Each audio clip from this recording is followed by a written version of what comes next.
কেরানীগঞ্জে gas lighter কারখানায় ভয়াবহ আগুন, 6 জনের পোড়া লাশ উদ্ধার। ঘটনাস্থল পরিদর্শন করে স্বাস্থ্যমন্ত্রীর ক্ষোভ, প্রধানমন্ত্রীর গভীর শোক ও দুঃখ প্রকাশ। কয়েক জেলায় হামের ভয়াবহতা, রাজশাহী ও কুষ্টিয়ায় আরও 5 শিশুর মৃত্যু। আজ শুরু হচ্ছে হাম রুবেলার বিশেষ টিকাদান কার্যক্রম।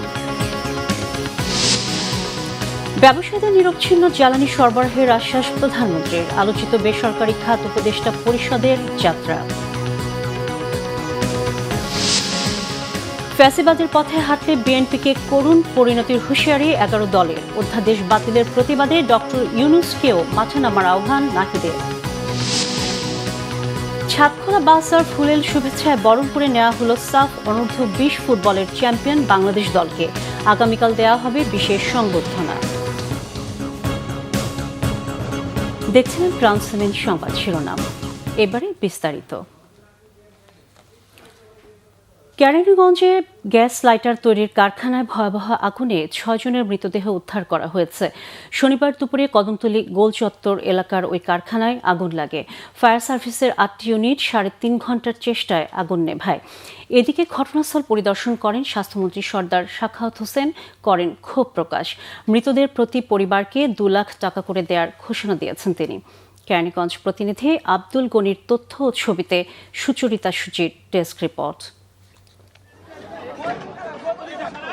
শনিবার দুপুর 1টা কেরানীগঞ্জের কদমতলী চৌরাস্তার আলবারাকা হাসপাতালের পাশের গ্যাস লাইট কারখানা থেকে হঠাৎ ধোঁয়া বের হতে দেখে আতঙ্কিত হয়ে ওঠেন স্থানীয়রা।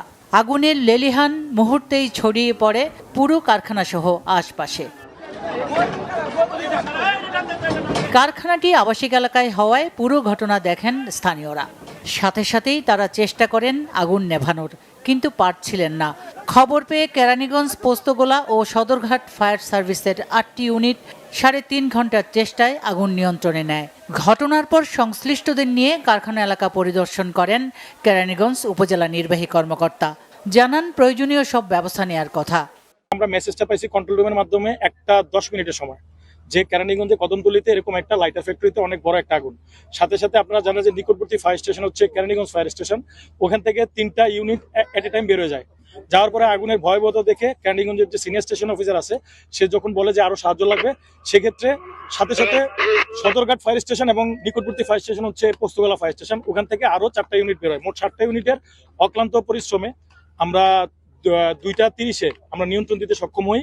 আমাদের প্রশাসনের পক্ষ থেকে ওনাদের দাফন কাফনের জন্য যেটা আছে, প্রত্যেক ব্যক্তির জন্য 25,000 টাকা করে প্রাথমিকভাবে এটা হচ্ছে উপজেলা থেকে তাদের প্রদান করা হবে, এবং পরবর্তীতে অন্য কোনো বিষয় থাকলে এটা আমরা। পরে ঘটনাস্থল পরিদর্শন করেন স্বাস্থ্য ও পরিবার পরিকল্পনা মন্ত্রী সর্দার সাখাওয়াত হোসেন। এ সময় তার সাথে ছিলেন ঢাকা জেলা প্রশাসক মোহাম্মদ রেজাউল করিম। মন্ত্রী বলেন, কারখানাটি একবার বন্ধ করে দেওয়ার পর যারা আবার মালিককে তা খুলতে দিয়েছেন তাদের বিরুদ্ধে ব্যবস্থা নেওয়া হবে। যারা মারা গিয়েছেন তাদেরকে 2 লক্ষ টাকা করে আগামীকাল আমার শ্রমমন্ত্রী এসে দিবেন। এখানে আসি, এটা ভেঙে এখন দেখব ভিতরে লাশ আছে কিনা, যাতে আর আগুন না ছড়ে মানুষের যাতে ক্ষয়ক্ষতি না হয়, ওইটার ব্যবস্থা করার জন্য প্রশাসন আছে, আমিও আছি, আমাদের পলিটিক্যাল নেত্রীও আছেন। এলাকাবাসীর অভিযোগ, কারখানার মালিক প্রভাবশালী। একাধিকবার বলার পরও আবাসিক এলাকা থেকে সরানো হয়নি এটি। Bangla vision news desk. এদিকে কদমতলীতে গ্যাস লাইটার কারখানায় আগুনে হতাহতের ঘটনায় গভীর শোক ও দুঃখ প্রকাশ করেছেন প্রধানমন্ত্রী তারেক রহমান। একই সঙ্গে ঘটনা তদন্তের মাধ্যমে দুর্ঘটনার কারণ অবিলম্বে খুঁজে বের করে দোষীদের দৃষ্টান্তমূলক শাস্তির নির্দেশও দিয়েছেন প্রধানমন্ত্রী। শনিবার রাতে প্রধানমন্ত্রী এক বিবৃতিতে এই শোক ও নির্দেশনা দিয়েছেন বলে প্রধানমন্ত্রীর প্রেস সচিব আবু আবদুল্লাহ এম সালেহ স্বাক্ষরিত এক সংবাদ বিজ্ঞপ্তিতে জানানো হয়।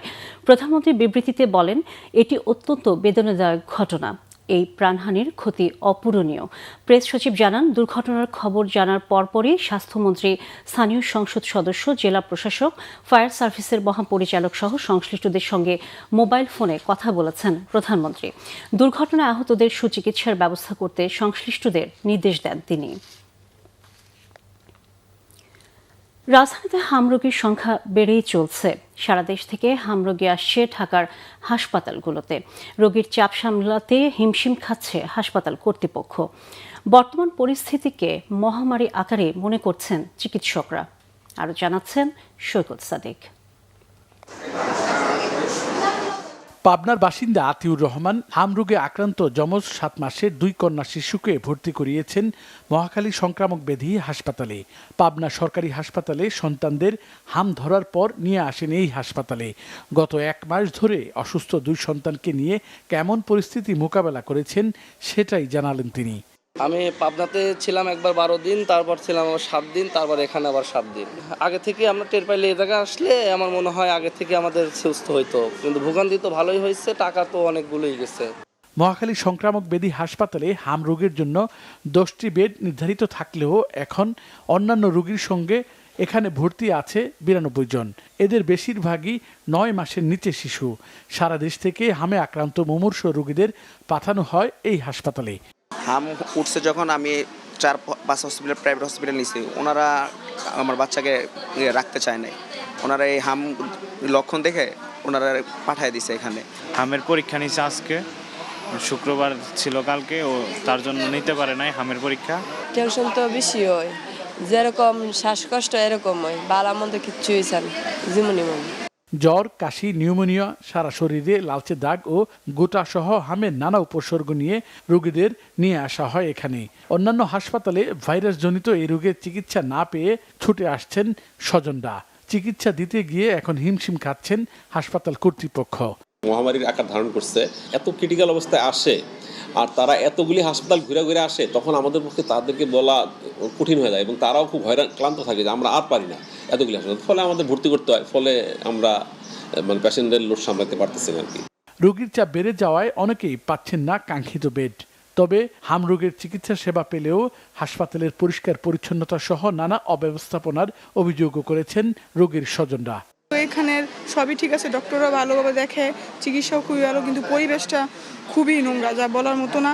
সৈকত সাদিক, বাংলা ভিশন, ঢাকা। এদিকে সারা দেশে বাড়ছে হামের ভয়াবহতা। গেল 24 ঘন্টায় রাজশাহী মেডিকেল ও কুষ্টিয়ায় 5 জনের মৃত্যু হয়েছে। চট্টগ্রামের সরকারি বেসরকারি বিভিন্ন হাসপাতালে হামের উপসর্গ নিয়ে নতুন করে আরও 16 শিশুকে ভর্তি করা হয়েছে। এ পর্যন্ত মোট 11 জনের হাম ও 1 জনের রুবেলা শনাক্ত হয়েছে। অন্যদিকে ময়মনসিংহ মেডিকেল কলেজ হাসপাতালে হামের লক্ষণ নিয়ে আরও 24 শিশু ভর্তি হয়েছে। বর্তমানে চিকিৎসাধীন 67 শিশু। হাসপাতাল কর্তৃপক্ষ জানায় 17 মার্চ থেকে এখনো পর্যন্ত হামের লক্ষণ নিয়ে মোট 205 শিশু ভর্তি হয়েছে। এর মধ্যে হাসপাতাল থেকে ছাড়া পেয়েছে 132 শিশু। মৃত্যু হয়েছে 5 জনের। এদিকে সিলেটে প্রতিদিনই বাড়ছে হামে আক্রান্ত শিশুর সংখ্যা। বিশেষায়িত হাম আইসোলেশন কেন্দ্র শহীদ শামসুদ্দিন আহমদ হাসপাতালে রোগীর চাপ বাড়ায় আইসিইউ সক্ষমতা দ্বিগুণ করার সিদ্ধান্ত নিয়েছে হাসপাতাল কর্তৃপক্ষ। দেশের 18 জেলার 30টি উপজেলায় আজ সকাল 9টা থেকে শুরু হচ্ছে হাম রুবেলার বিশেষ টিকাদান কর্মসূচি, চলবে বিকাল 5টা পর্যন্ত। শনিবার দুপুরে সচিবালয়ের সংবাদ সম্মেলনে এই তথ্য জানান স্বাস্থ্যমন্ত্রী সরদার মোহাম্মদ সাখাওয়াত হোসেন। বলেন, হাম আক্রান্তের হটস্পট বিবেচনা করে বিশেষজ্ঞ কমিটির সিদ্ধান্তে আপাতত এসব জেলা উপজেলা নির্ধারণ করা হয়েছে।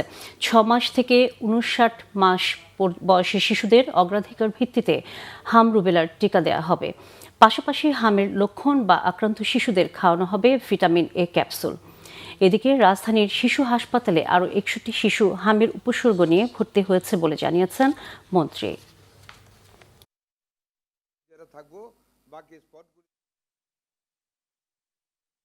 এই 18টা ডিস্ট্রিক্টের অধীনে 30টা উপজেলায় আমরা আগামীকাল সকাল 9টা থেকে টিকা কার্যক্রম মিজেলস আমরা শুরু করতে যাচ্ছি।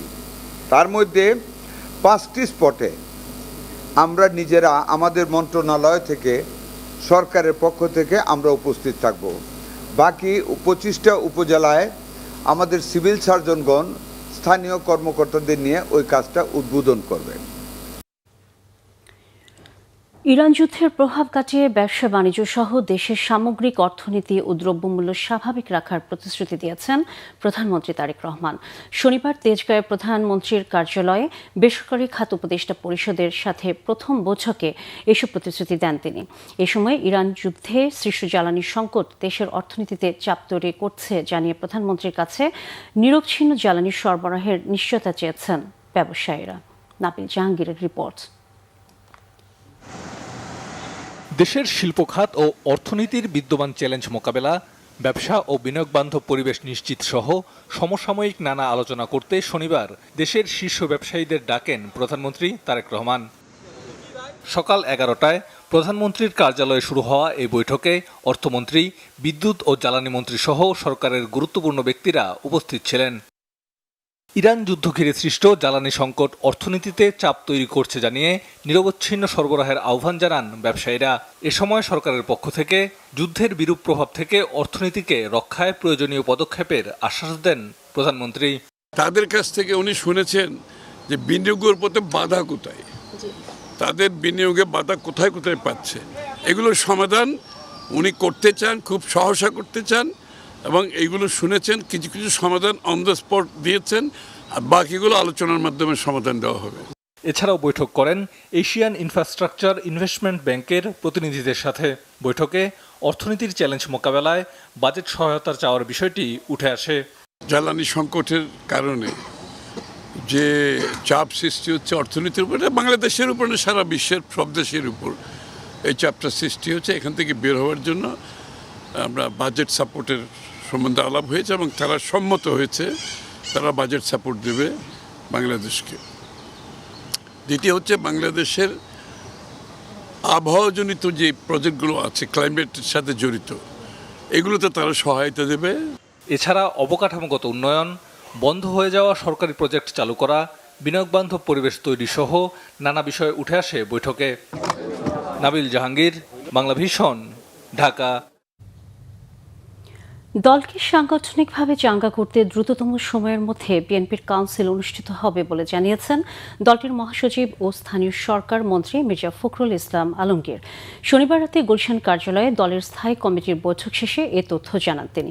মির্জা ফখরুল ইসলাম বলেন, বৈঠকে বিএনপির রাজনৈতিক ও সাংগঠনিক কর্মকাণ্ড আরও শক্তিশালী করার বিষয়ে ও সরকারের আগামী ৪৭ দিনের কর্মসূচি এবং পরিকল্পনা নিয়েও আলোচনা হয়েছে। এর আগে শনিবার রাত 8:30টার দিকে গুলশান কার্যালয়ে বিএনপি চেয়ারম্যান ও প্রধানমন্ত্রী তারেক রহমানের সভাপতিত্বে বৈঠকে বসে বিএনপির সর্বোচ্চ নীতি নির্ধারণী ফোরাম জাতীয় স্থায়ী কমিটি। প্রায় ৩ ঘণ্টাব্যাপী বৈঠক হয়। ত্রয়োদশ জাতীয় সংসদ নির্বাচনের পর এটি বিএনপির প্রথম সর্বোচ্চ নীতি নির্ধারণী ফোরামের বৈঠক। এর আগে গত 9 জানুয়ারি বিএনপির স্থায়ী কমিটির সবশেষ বৈঠক বসেছিল।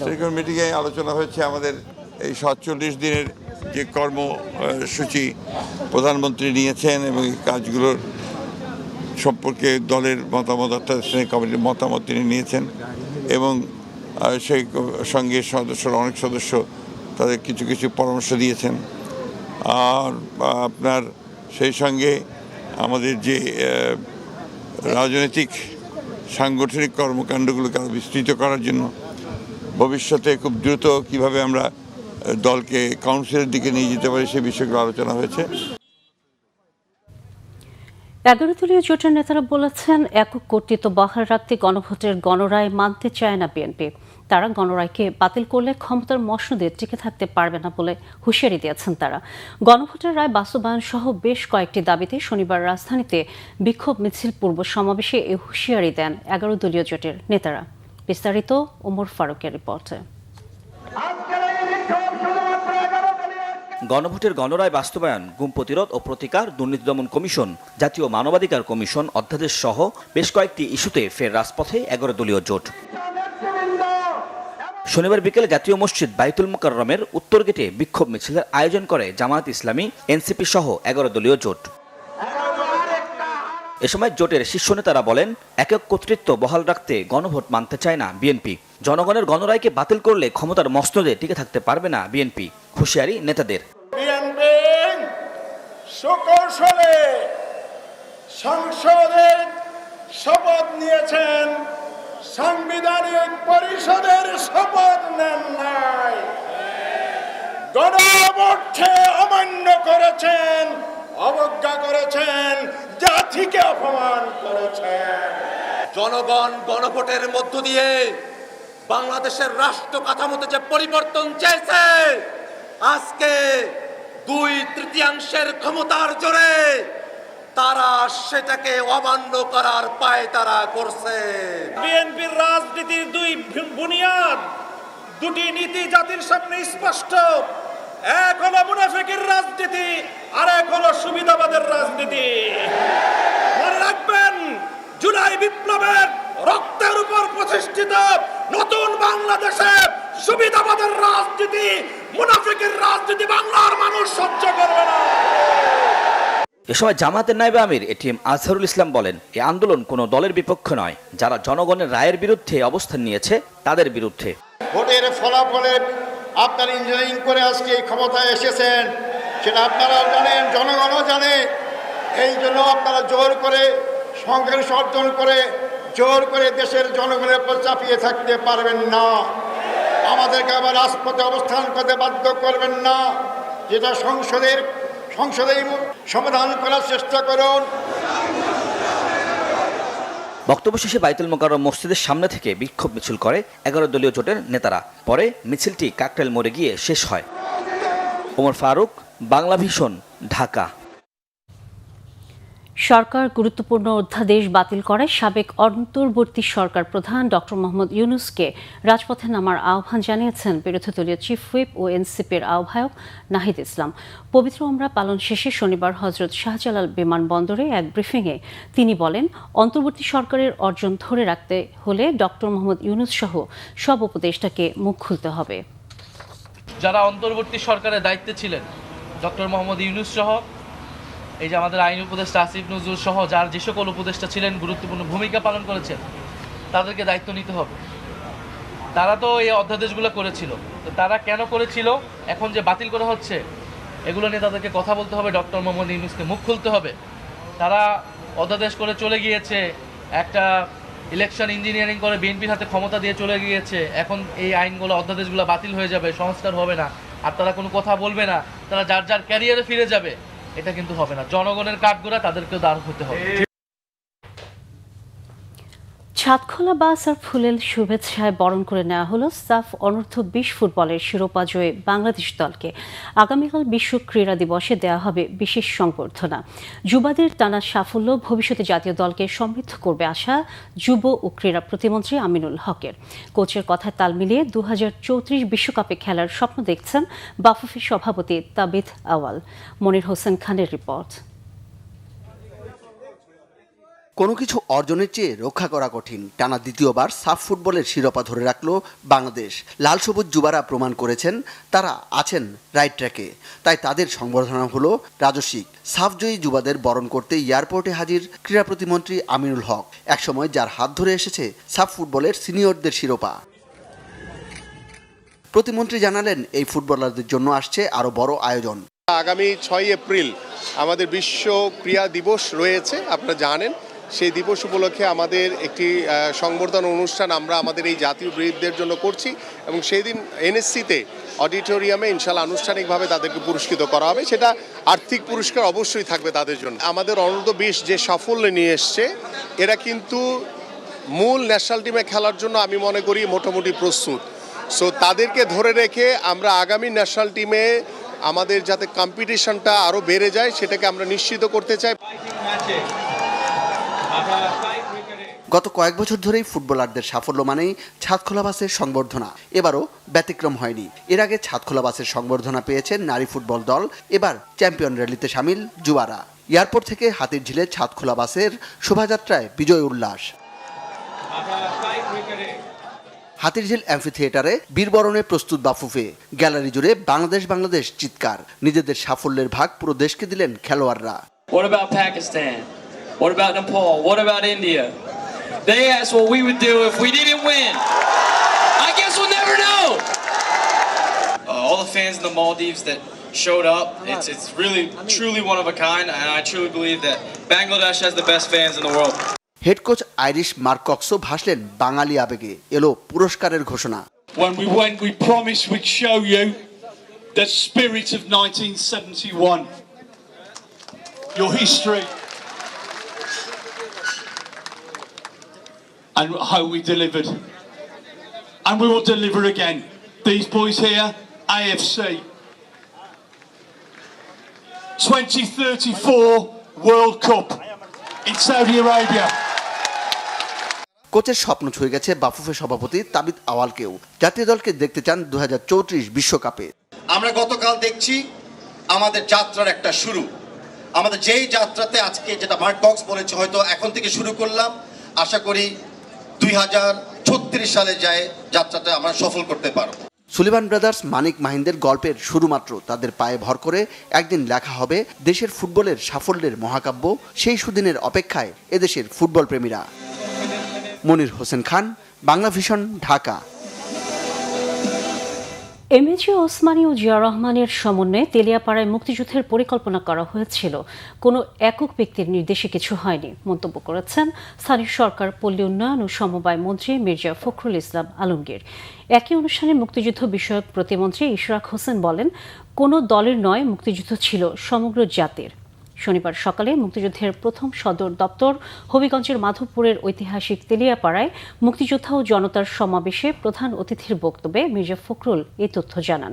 বলেন, ৭১ শেখ মুজিবুর রহমান গ্রেফতার হয়ে পাকিস্তান চলে যান।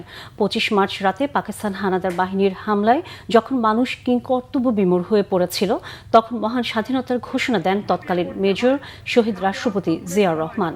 অন্যদিকে প্রতিমন্ত্রী ইশরাক হোসেন বলেন, তেলিয়াপাড়ার বৈঠক ছিল মুক্তিযুদ্ধের সামগ্রিক কৌশল নির্ধারণের একটি গুরুত্বপূর্ণ মুহূর্ত। এখান থেকেই সুসংগঠিতভাবে গেরিলা যুদ্ধের পরিকল্পনা নেওয়া হয়, যা পাকিস্তানি বাহিনীর বিরুদ্ধে বিজয় অর্জনে গুরুত্বপূর্ণ ভূমিকা রাখে। রক্ত দিয়েছেন, প্রাণ দিয়েছেন, যারা আমাদের জন্য মুক্তিযুদ্ধকে সংগঠিত করেছেন, তাদের নাম বিগত ফ্যাসিস্ট সরকার উচ্চারণ পর্যন্ত করেন। স্বাধীনতার 55 বছর অতিক্রম হওয়া সত্ত্বেও আমাদের ইতিহাসকে বারবার বিকৃত করা হয়েছে।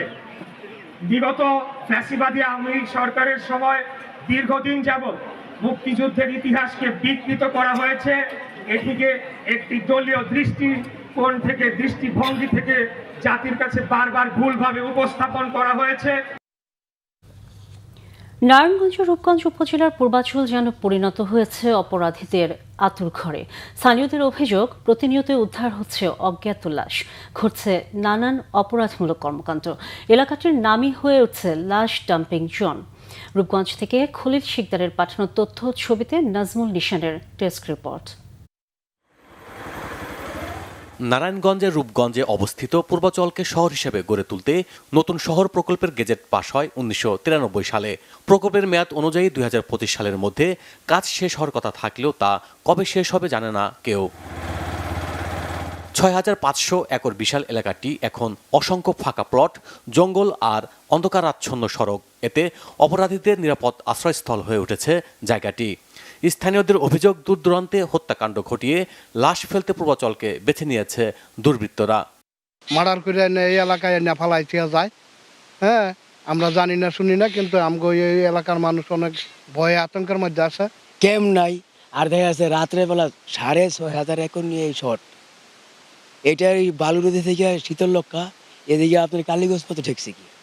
এর ভিতরে দেখা যাচ্ছে আমাদের আইন প্রশাসনের লোক যারা আছে তারাও রাত্রে যাইতে ভয় পায়। কেন? অন্ধকার, ফাঁকা বাড়ি ঘর, কোনো নিরাপদ নাই, গরু ছাগল পালতারি না, চুরি হয়, ডাকাতি হয়। একটা থানা আমরা আবেদন করছিলাম যে তারা যেন রাজুকে এখানে একটা থানা দিলে আপনাদের এখানে নিরাপত্তাটা বজায় থাকবো আর কি। তবে নিরাপত্তা নিয়ে বিভিন্ন পদক্ষেপ নেওয়ার আশ্বাস দিয়েছে প্রশাসন। রাস্তার পাশে যদি সিসিটিভি লাগানোর ব্যবস্থা করা যায়, সেটা রাজুকও করতে পারে, উপজেলা প্রশাসন করতে পারে, যেই করতে পারে, সরকারের ঊর্ধ্বতন কর্তৃপক্ষ। তো এটা হইলে আমাদের মনে হয় আমাদের পুলিশি কার্যক্রম করতে আরো সুবিধা হবে, এবং আমার মনে হয় এই সিসিটিভির ফুটেজের ভয়ে অপরাধও অনেকটা কমে আসবে। উন্নয়নের আগে প্রয়োজনীয় নিরাপত্তা দ্রুত ব্যবস্থা নেওয়া না হলে শহরটি অপরাধের স্থায়ী ঘাঁটিতে পরিণত হওয়ার শঙ্কায় রয়েছে স্থানীয়রা। Bangla vision news desk. ৪৮ ঘন্টার মধ্যে চুক্তি অথবা হরমুজ প্রণালী খুলে না দিলে ইরানের উপর নরক নেমে আসবে বলে আবারও হুঙ্কার ছেড়েছেন মার্কিন প্রেসিডেন্ট ডোনাল্ড ট্রাম্প। নিজের সোশ্যাল মিডিয়ার প্ল্যাটফর্ম ট্রুথ সোশ্যালে দেয়া এক পোস্টে প্রেসিডেন্ট ট্রাম্প লেখেন, ৪৮ ঘন্টার মধ্যে না মানলে চরম ধ্বংসযজ্ঞ নামবে ইরানের উপর। তবে যুদ্ধের ময়দানে শনিবারও ইরানের হামলায় নতুন করে কুয়েতে মার্কিন চিনুক হেলিকপ্টার ক্ষতিগ্রস্ত হয়েছে। এ নিয়ে যুদ্ধ শুরুর পর এই পর্যন্ত ৭টি মার্কিন বিমান বিধ্বস্ত হয়েছে। আহত হয়েছে ৩৫০ বেশি মার্কিন সেনা। আর ইরানের মধ্যাঞ্চলে বিধ্বস্ত মার্কিন যুদ্ধ বিমানের নিখোঁজ পাইলটকে হন্য হয়ে খুঁজছে ইরান ও যুক্তরাষ্ট্র। এর আগে আমেরিকার দেওয়া ৪৮ ঘন্টার যুদ্ধবিরতি প্রস্তাব নাকচ করে দেয় ইরান। সঞ্জিদা ইসলাম তন্নির ডেস্ক রিপোর্ট। একের পর এক মার্কিন বিমানগুলো এভাবেই গুলি করে ভূপাতিত করে চলেছে ইরানি সেনারা। ইরানের আকাশ এখন যেন আমেরিকার বিমানগুলোর জন্য মরণ ফাঁদে পরিণত হয়েছে। শুধু যুদ্ধ বিমান নয়, ইরানের ভেতরে নিখোঁজ মার্কিন সেনাকে উদ্ধারে যাওয়া বিমানগুলো ইরানের তোপের মুখে ফিরে যেতে বাধ্য হয়েছে। ইরানের সংবাদ সংস্থা ফার্স নিউজ এজেন্সি জানিয়েছে, ইস্পাহান প্রদেশে যুক্তরাষ্ট্রের একটি MQ-1 ড্রোন ভূপাতিত করা হয়েছে। যেখানে ইরানের আকাশে টিকতে পারছে না আমেরিকার বিমানগুলো, সেখানে মার্কিন স্থলসেনা গিয়ে কিভাবে জীবিত থাকবে সেটা নিয়ে প্রশ্ন উঠেছে। গেল শুক্রবার ইরানের মধ্যাঞ্চলে যুক্তরাষ্ট্রের অত্যাধুনিক F-15 যুদ্ধবিমান বিধ্বস্তের পর বিমানে থাকা পাইলট এখনও নিখোঁজ। বিমানটি ধ্বংস হওয়ার পরও পাইলট নিরাপদে অবতরণ বা ইজেক্ট করে ইরানের দক্ষিণাঞ্চলে লুকিয়ে আছে বলে ধারণা করছে ইরান। তাকে জীবিত খুঁজে বের করতে রীতিমতো প্রতিযোগিতায় নেমেছে ইরান ও যুক্তরাষ্ট্র। আর তখনই পাইলটকে উদ্ধার করতে আসা বিমানগুলো লক্ষ্য করেও হামলা চালাচ্ছে ইরান। শুধু নিজেদের আকাশ সীমায় উপস্থিত মার্কিন যুদ্ধবিমান ধ্বংস করেই ক্ষান্ত হচ্ছে না ইরান। হামলা অব্যাহত রয়েছে ইসরায়েল ও মধ্যপ্রাচ্যের বিভিন্ন দেশেও। ইরানের মিসাইল হামলায় দক্ষিণ ইসরায়েলের একটি শিল্প এলাকায় আগুন লেগেছে। মধ্য ইসরায়েলের রোশ হাআইন ও পেতাহ টিকভা শহরের বেশ কিছু ভবন ক্ষতিগ্রস্ত হয়েছে। ইসরায়েলে হামলা অব্যাহত রেখেছে লেবাননের সশস্ত্র গোষ্ঠী হিজবুল্লাহ। উত্তর ইসরায়েলে কয়েক দফায় ড্রোন হামলা চালানোর দাবি করেছে গোষ্ঠীটি। আর ইসরায়েলের পাশাপাশি মধ্যপ্রাচ্যে কুয়েত, কাতার, সংযুক্ত আরব আমিরাত ও সৌদি আরবের বিভিন্ন স্থানে চলছে ইরানের মিসাইল হামলা। তবে রিয়াদে মার্কিন দূতাবাসে হামলার দায় অস্বীকার করে ইরানের বিপ্লবী বাহিনী IRGCর দাবি ওই হামলা ইসরায়েল চালিয়েছে। এদিকে সংঘাত বন্ধে যুক্তরাষ্ট্রের পাঠানো 48 ঘন্টার যুদ্ধবিরতির প্রস্তাব প্রত্যাখ্যান করেছে ইরান।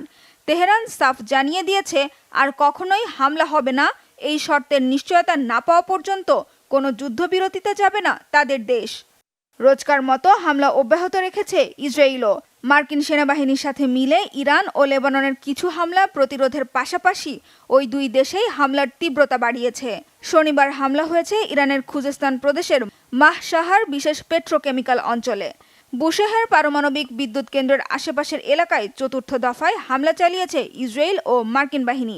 এছাড়া রাজধানী তেহরান ও কারাজ শহরেও চলছে বর্বর হামলা। ইরানের মতো লেবাননেও হামলা জোরদার করেছে নৃশংস ইসরায়েল। এদিকে হরমুজ খোলার চেষ্টায় জাতিসংঘের নিরাপত্তা পরিষদে বাহরাইনের উত্থাপিত প্রস্তাবে ভেটো দিয়েছে রাশিয়া, চীন ও ফ্রান্স। সানজিদা ইসলাম তন্নি, বাংলা ভিশন, নিউজ ডেস্ক। চতুর্থ উইকেটের পতন ঘটেছে বাংলাদেশ ক্রিকেট বোর্ডে। শনিবার বিসিবির সভা শেষে পরিচালনা পর্ষদ থেকে পদত্যাগ করেছেন ফায়াজুর রহমান। এই নিয়ে বোর্ড পরিচালকদের মধ্যে 4 জন পদত্যাগ করলেন। ঢাকা প্রিমিয়ার ক্রিকেট লিগের দাবিতে ক্রিকেটার্স ওয়েলফেয়ার অ্যাসোসিয়েশন চিঠি দিয়েছিল বিসিবিকে। শনিবার বোর্ড মিটিংয়ে প্রধান এজেন্ডাই ছিল প্রিমিয়ার লিগ, কিন্তু সবকিছু ছাপিয়ে পরিচালক ফায়াজুর রহমানের পদত্যাগের বিষয়টি গুরুত্বপূর্ণ হয়ে ওঠে। ফায়াজুর বিসিবির ডিসিপ্লিনারি কমিটির প্রধান এবং CCDM এর ভাইস চেয়ারম্যানের দায়িত্বে ছিলেন। তবে পদত্যাগের বিষয়টিকে ব্যক্তিগত বলেছেন ফায়াজুর। এর আগে ক্লাব ক্যাটাগরি থেকে নির্বাচিত ইশতিয়াক সাদেক ও আমজাদ হোসেন এবং জাতীয় ক্রীড়া পরিষদের কোটায় পরিচালক নির্বাচিত হওয়ায় ইয়াসির মোহাম্মদ ফয়সাল পদত্যাগ করেছিলেন। তারা কেউই পদত্যাগের প্রকৃত কারণ বলেননি। মূলত বর্তমান সভাপতির সাথে বিরোধে বড় ক্লাবগুলো নির্বাচন বর্জন এবং ঘরোয়া ক্রিকেট বয়কটের সিদ্ধান্তের পর প্রিমিয়ার ক্রিকেট লিগের ভাগ্য ঝুলে আছে। ক্লাব কোটায় নির্বাচিত হয়েও আবাহনী, মোহামেডান ব্রাদার্সের মতো বড় ক্লাবগুলোকে লিগে খেলতে রাজি করাতে পারেনি। না পারায় এই 4 পরিচালক পদত্যাগ করে থাকতে পারেন। এদিকে বিসিবি নির্বাচনে অস্বচ্ছতা ও অনিয়মের অভিযোগে গত 11 মার্চ গঠিত 5 সদস্যের তদন্ত কমিটিকে 15 কার্যদিবসের মধ্যে প্রতিবেদন জমা দেওয়ার সময় বেঁধে দিয়েছে জাতীয় ক্রীড়া পরিষদ। সংবাদ শেষ করব ক্রাউন সিমেন্ট শিরোনামগুলো আরেকবার জানিয়ে। কেরানীগঞ্জে গ্যাস লাইটার কারখানায় ভয়াবহ আগুন, 6 জনের পোড়া লাশ উদ্ধার। ঘটনাস্থল পরিদর্শন করে স্বাস্থ্যমন্ত্রীর ক্ষোভ, প্রধানমন্ত্রীর গভীর শোক ও দুঃখ প্রকাশ। কয়েক জেলায় হামের ভয়াবহতা, রাজশাহী ও কুষ্টিয়ায় আরও 5 শিশু মৃত্যু। আজ শুরু হচ্ছে হাম রুবেলার বিশেষ টিকাদান কার্যক্রম। ব্যবসায়ীদের নিরবচ্ছিন্ন জ্বালানি সরবরাহের আশ্বাস প্রধানমন্ত্রীর, আলোচিত বেসরকারি খাত উপদেষ্টা পরিষদের যাত্রা। ফ্যাসিবাদের পথে হাঁটলে বিএনপিকে করুণ পরিণতির হুঁশিয়ারি 11 দলের। অধ্যাদেশ বাতিলের প্রতিবাদে ডক্টর ইউনূসকেও মাঠে নামার আহ্বান নাহিদের। ছাদখোলা বাস আর ফুলেল শুভেচ্ছায় বরণ করে নেওয়া হলো সাফ অনূর্ধ্ব 20 ফুটবলের চ্যাম্পিয়ন বাংলাদেশ দলকে। আগামীকাল দেওয়া হবে বিশেষ সংবর্ধনা।